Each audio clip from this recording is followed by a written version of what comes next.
Approximately 55.5% of South Africans are living in poverty.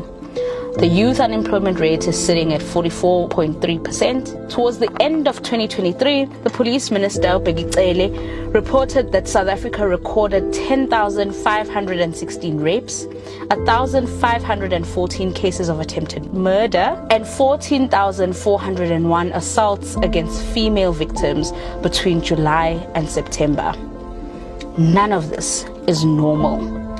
Poverty, hunger, crumbling infrastructure, none of this is normal. We've normalized and desensitized crisis. My name is Gogolondi Mtambo, and I am a frustrated, concerned South African. But I'm a South African who's decided that it's time to take action. It's time to stand up against the crisis that we find ourselves in. I am a born free, Tinswalo to some, and we were promised a better life. But our democracy and our current context leaves much to be desired. My experience of our democracy is a strange one, although not uncommon. In my lifetime, I have been poor, had limited access to proper facilities at school, almost locked out of the doors of higher education due to not being able to afford fees. But I'm also one of the few who have made it out of the township. While my parents did everything to ensure that I had access to everything I needed, I still ended up being part of the fees must fall generation, leading students at Rhodes University as they challenged the government and challenged tertiary institutions to be more accessible to Black and poor students.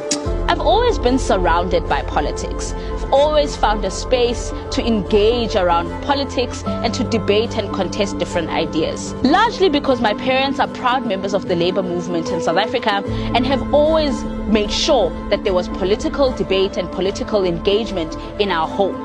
My parents were shop stewards and led part of the 2007 civil servants strike. They were the ones galvanizing civil servants in our community, in our space, in order to stand up against unfair wages, in order to stand up against unfair labor practices.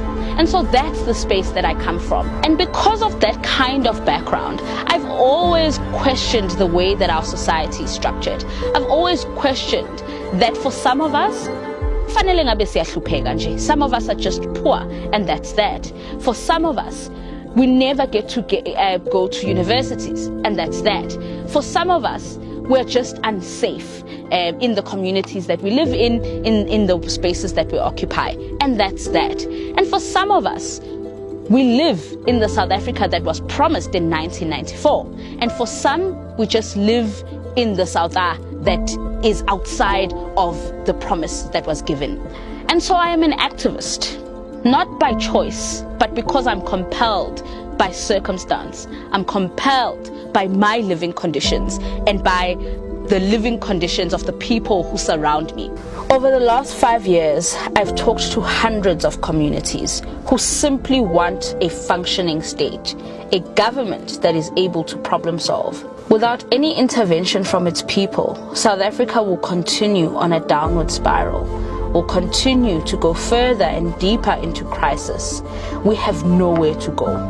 And so we must take action to save our country from Amasela. Mzansi, we are the people.